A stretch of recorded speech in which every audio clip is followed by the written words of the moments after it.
Bonjour à tout le monde. Nous allons reprendre une nouvelle conférence qui va faire vraiment suite à celle qui vient de se passer.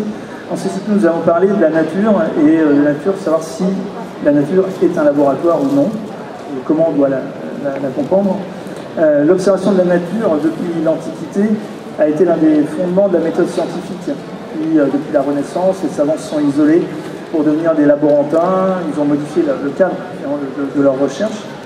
Qu'en est-il aujourd'hui? Est-ce qu'aujourd'hui nos scientifiques utilisent la nature comme laboratoire ou vivent-ils en marge? Et la science-fiction peut-elle apporter une alternative? Alors pour parler de ceci, nous avons donc Vincent Kelbaud, qui est un architecte vert, on va dire, reconnu par ses pairs comme un des plus actifs dans le domaine de l'architecture écologique. Depuis 2001, il a été nominé à de plusieurs prix, il a publié des ouvrages, il a conçu un peu partout dans le monde des bâtiments tournés vers l'avenir et vers une architecture durable. Time Magazine a dit de lui qu'il était le meilleur architecte éco-utopiste en 2011. Nous avons aussi Jean-Luc Trudel, qui est diplômé en physique, en astronomie et en histoire et philosophie des sciences. Il enseigne l'histoire à l'Université d'Ottawa. Depuis 1994, il a signé 28 livres sous son nom en particulier pour jeunes, dont 2 romans de science-fiction et 2 recueils. Depuis 1984, il a aussi signé plus de 100 nouvelles en français et en anglais, et a également signé 5 livres à plusieurs récits avec Yves Ménard, sous le nom de plume de Laurent McAllister. Et nous avons aussi Éric Pichol, qui est physicien au CNRS, qui est un spécialiste de la physique quantique. En 2009, il a reçu le Grand Prix de l'imaginaire pour son essai Solution non satisfaisante, une anatomie de Robert Heinlein. En 2012, il publie le collectif Sciences et Fiction et Didactique des langues, un outil communicationnel, culturel et conceptuel, avec Excel Blanquet et Yves Barbière. Pour lui, l'ASF et Robert Heinlein en particulier ont influencé la science du XXe siècle. Alors que notre nature est de plus en plus rognée par l'occupation humaine, peut-elle et doit-elle encore servir de terrain de jeu aux chercheurs? C'est ce que je vous propose d'essayer de discuter entre nous aujourd'hui. Alors d'abord la science. La science et la nature. Donc comment ça a démarré l'exploration, comment la science a pu être arrivée? Si on essaie de revenir très en arrière, peut-être on peut revenir jusqu'à la démarche préhistorique, une démarche un petit peu peut-être empirique, sur un besoin plus axé sur la réponse aux besoins que sur la connaissance en elle-même, pour évoluer jusqu'à aujourd'hui. Alors, je ne sais pas qui veut prendre la parole.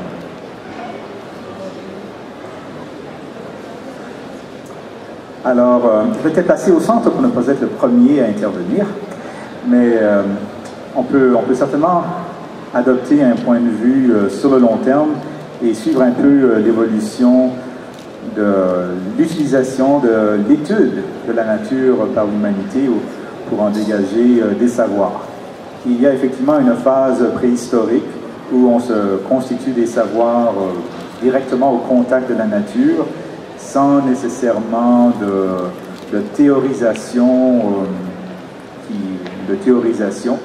dans la mesure où on peut le savoir. Il y a en général quand même des formes de théorisation, parce qu'on se rend compte assez vite qu'il y a des facteurs causaux qui échappent à l'appréhension directe. Et donc, dans ce qu'on sait des connaissances préhistoriques, il y a à la fois des savoirs très fins, des taxonomies très fines.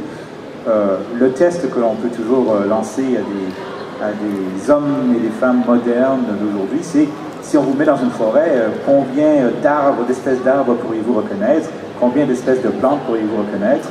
Et si on posait la même question à quelqu'un dans une société dite plus primitive, je pense qu'en général, on sait que la population égale les sociétés au contact de la nature l'emporterait de loin sur un échantillon des populations modernes. D'ailleurs, lorsqu'on fait des études sur, disons, des populations citadines d'adolescents et d'enfants, parfois ils auraient du mal à reconnaître plus de 2 ou 3 arbres. Le sapin de Noël à la rigueur, mais il y a, c'est certain, un appauvrissement de notre connaissance de nature aujourd'hui. Mais à l'inverse de cela, effectivement, on a, à travers l'histoire, on a peu à peu problématisé notre rapport à la nature, pour justement essayer d'élucider certains de ces facteurs causaux, de cesser, disons, de parler d'esprits invisibles, d'attribuer à des agents inconnaissables l'opération des forces dont on observait les résultats, mais sans pouvoir retracer les effets. Et tant qu'à parler de premier, bon, j'en profiterai aussi pour essayer d'évacuer rapidement cette dichotomie nature-laboratoire, parce que bon,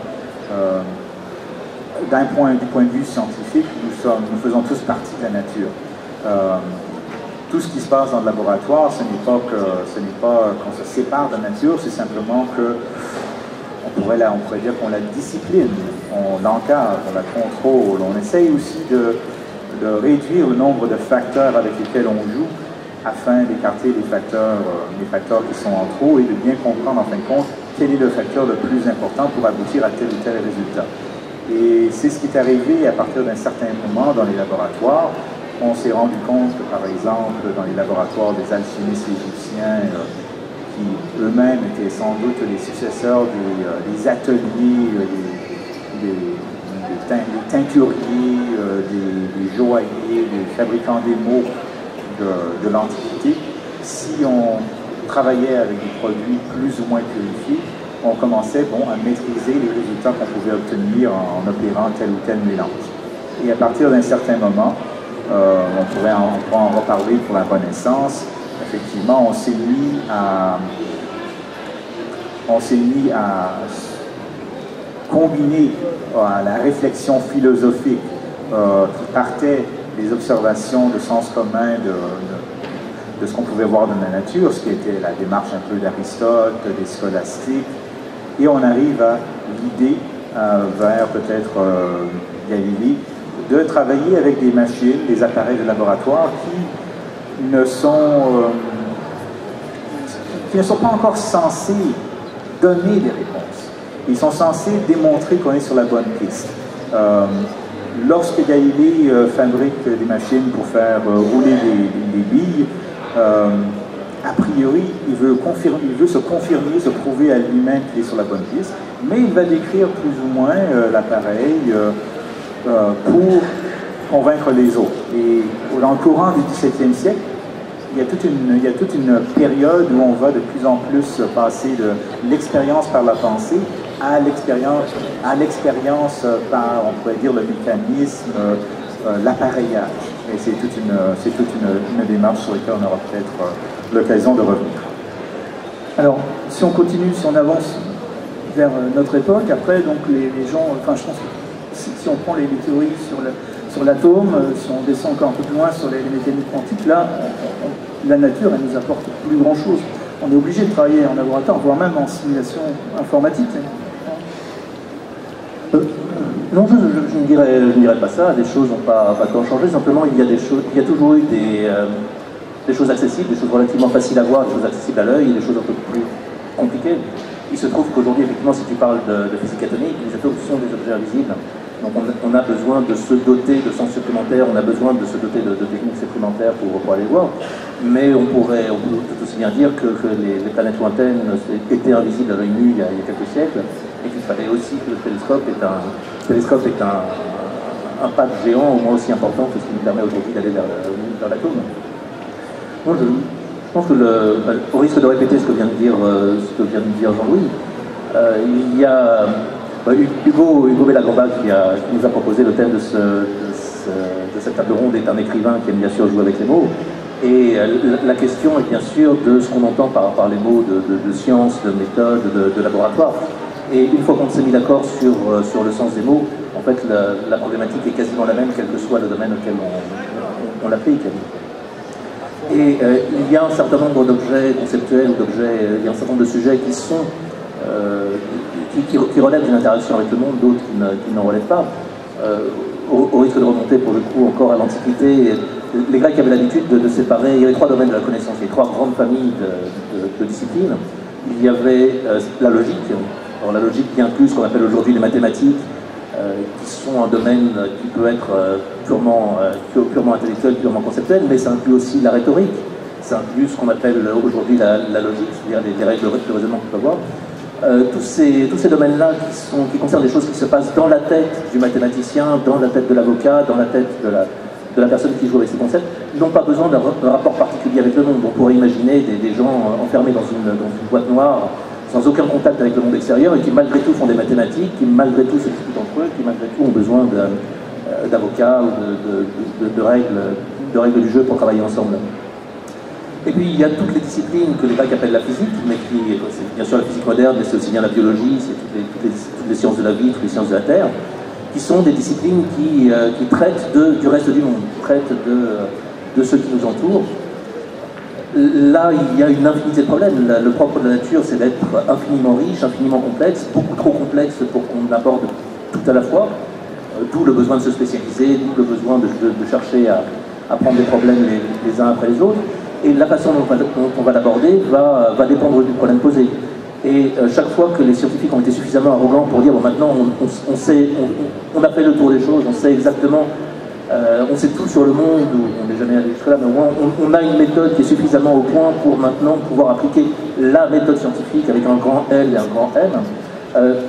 La nature s'est toujours trouvée là pour assez rapidement nous expliquer que bah non, il y avait de nouvelles surprises, il y avait de nouvelles choses qu'on était complètement incapable de traiter avec les anciennes méthodes, et que sans forcément tout mettre à la poubelle, on était obligé d'inventer de nouvelles méthodes, d'inventer de nouvelles disciplines, de repartir, non pas de zéro, puisque la science est une discipline, une démarche cumulative, on s'appuie sur ce qu'ont trouvé nos prédécesseurs, mais chaque fois qu'on croit pouvoir s'arrêter sur l'opposition de laurier, il faut réinventer de nouvelles méthodes. Et donc, il est extrêmement imprudent de définir une méthode scientifique de façon exclusive, parce qu'on est systématiquement démenti par le prochain problème, par la prochaine révolution scientifique. Et le seul point commun qu'on peut reconnaître, qu'on peut retrouver dans toutes les démarches scientifiques, et là encore, je ne fais guère que répéter ce qu'a dit Jean-Louis. Bon, il parlait de Galilée, j'ai parlé de Descartes, mais c'est la même période et la même démarche. Il s'est trouvé un moment, pendant longtemps, effectivement, où on se contentait d'observer la nature parce qu'on n'avait pas forcément pris sur elle. Et puis, quand on avait pris sur elle, quand on avait trouvé des choses, l'économie du savoir était telle qu'on les gardait pour soi et que, éventuellement, le maître d'atelier formait son disciple. Mais on se gardait bien de publier ses secrets d'atelier. On avait une économie de la connaissance qui était fermée et qui était extrêmement restreinte. À la Renaissance, on a une explosion de ces choses-là. Descartes est le premier à décider d'abord d'écrire en français. Le simple fait d'écrire le discours de la méthode en français, c'est une façon de dire que c'est une méthode qui n'est pas simplement à l'usage des clercs et des gens qui savent le latin, mais qui est accessible à tous ceux qui savent lire. Ce n'est pas forcément tout le monde à l'époque, mais c'est quand même plus facile de lire un texte en français que de s'approprier une culture complète.